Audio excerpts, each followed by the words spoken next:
Hello there gamers, my name is Xenobilius and today I'm going to be talking about the DR12 Quasar, an epic or legendary tech weapon, a tech revolver if you want to be more specific.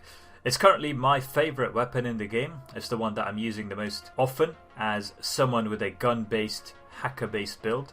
And there are several reasons for this which I'll get into later, but essentially what you need to know to begin with is that you can either choose to get the epic version of this gun, which is quite easy to get, which I'll be showing you first, or the legendary version, which requires either 18 crafting to craft it yourself, or it requires you to kill the mini-boss Patricia and loot her in the side job called Second Conflict, which is part of the Johnny Silverhand storyline. Why would you want to get this weapon? Well, there are several reasons for it, as you can see on the screen. The gun that I'm using right here is the epic version, with the ability to fire 2 shots at once, which makes it so good. It's just ridiculous. Firing 2 shots at once is basically doubling your damage. Okay, not quite double, but still, it feels like it's double your damage. And it pretty much downs most enemies instantly if you shoot in the head. It's very good for close and medium range combat. The reload time is ridiculously fast. The fire rate is good, but it's even better when you charge it up into a tech weapon. It will just absolutely rip through your enemies like a machine gun almost. So there's no bad things to say about it really. It's just such a good weapon. It uses pistol ammo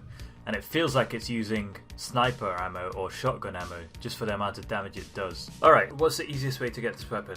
Well, you want to get the epic version of it, and the easiest way to get it is to clear out an area which is marked as suspected organized crime activity. It's in a separate facility of the main city. It's in Westbrook, North Oak, and it's heavily guarded, so you don't want to barge in here, especially if you're a lower level, because you will be flatlined like I have been here. So if your level is lower, or if you don't have a great gun, then I would take the stealthy approach to just taking out enemies one by one. It's pretty easy to use stealth here just because they're all so spaced out. But where you want to go is marked on the map here, right on the east side of the building, basically where the skull is. Now once you reach this, you'll see the weapon on a table. It'll have a purple icon on top of it just to indicate that it's an epic weapon. What you want to do is you want to create a save game here just before you loot it, because what we want to do is we want to try and get the version of it that can fire 2 shots at once. That's the one that is extremely powerful and useful. So essentially you're just generating a version of this weapon every time you save and reload the game, and you just want to keep doing it until you can find the version that has the ability to fire 2 shots at once, and you simply loot it. It's as easy as that. And now for the legendary version of this weapon. Well, there are 2 ways to get it, as I mentioned earlier. The first and possibly the easiest way is to do it through the crafting skill, because what this allows you to do is it allows you to keep crafting it until you get the right version of the weapon that you want, i.e. the version with the ability to fire 2 shots at once, or one of the other versions, whichever one you prefer. So you simply go to crafting, and you need a level 18 requirement here, so you definitely need level 18. You also need the perk that you unlock at level 18 crafting called Edge Runner Artisan, using 1 perk point. That will allow you to craft this legendary item itself. It might also be useful to get the other perk that you unlock at level 20 called Cutting Edge, which improves the damage and all damage related stats of crafted weapons by 5%, so that you can get a better weapon when you do craft it. As you can see, I'm not able to actually craft a lot of these because firstly I don't have the base weapon, and secondly I don't have the level requirement. Well, it wouldn't even show here if I didn't have the level requirement.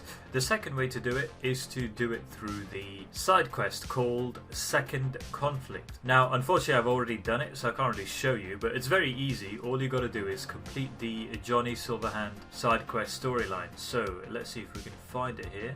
Ah, there we go. Second Conflict. So it follows a bunch of side quests, all the way from Search and Destroy, Tapeworm, Chipping In, Blistering Love, Holding On, and then Second Conflict. So in this quest you'll be forced to fight a mini boss called Patricia, and she will drop it, so you can get it that way. Again, you can save and reload if you want to get different recipes. Perhaps she didn't drop the version that you want the first time, so you can save and reload back to the start of the mini boss fight and try and get a different drop. but that's a bit more of a slow burner than using the crafting skill. The crafting skill can also be used to upgrade both the epic and legendary versions of the weapon to increase its stats, obviously provided that you have the right components, and up to the level of crafting that you have. So here in level 13 I was able to upgrade both versions of the weapon several times, and then I leveled up crafting up to 14 because my technical ability level was at 14, so I couldn't go any higher in my crafting level either. And once I did that, I was able to upgrade both the weapons a little bit more as well until they got blocked. So this is one advantage of leveling your crafting, being able to upgrade the weapons, but also having level 18 crafting allows you to craft the legendary version of the weapon with the maximum number of mod slots, because the version of the weapon that I got from Patricia only had one mod slot, which is really annoying. It means that the weapon can't be quite as good as I want it to be. My epic version has 2 mod slots, but my legendary version only has 1, which is a bit annoying. So I'll probably try and level my crafting up to 18 by leveling my technical ability up to 18 as well, and then try and craft it myself to give myself the best opportunity to get the best weapon I can. But yeah, moving on to the final part of this video. Why is this weapon so good? Well, it's the ability of the weapon to act as both an auto rifle as well as an extremely powerful revolver. That's what makes it so appealing. So a lot of the weapons in the game are only sort of useful in certain scenarios. They're not quite as useful in others. For example, the Overwatch sniper, or any sniper in general, can only fire one shot and it has a long gap before you can fire the next shot. Other weapons like Skippy are only good for focusing on one enemy at once at medium or short range, but this weapon is good in most scenarios. The only scenario where it's not good is very long range, because you can't really use a scope that allows you to zoom in that far, but it can clear out rooms of enemies really quickly, especially when you charge the weapon. It just fires off shots very quickly, almost like a machine gun. Especially the legendary version that I have, which does 10% more damage when it's actually charged, which makes it extremely powerful. So what I like about this weapon is that you can have 2 versions of it. One that can fire 2 shots at once without having to charge it up, basically downing most enemies. The second is being able to use it like an auto rifle when you do charge it up and just clearing out rooms of enemies no matter what their level, or even a single enemy just completely annihilating their health bar, like this Cyber Psycho in the background here. It can also shoot through walls, which is a massive bonus as you can expect when you charge this weapon up.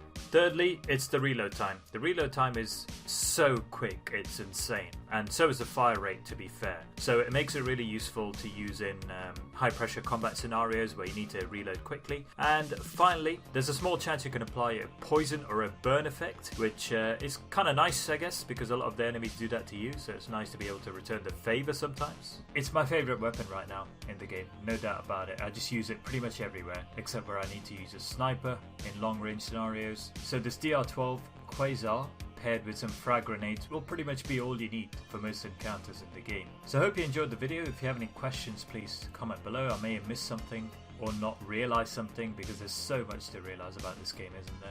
I'm now going to go off and try and level up my crafting to try and craft this weapon and give myself more mod slots. But yeah, I hope you have a great day, and I will see you next time.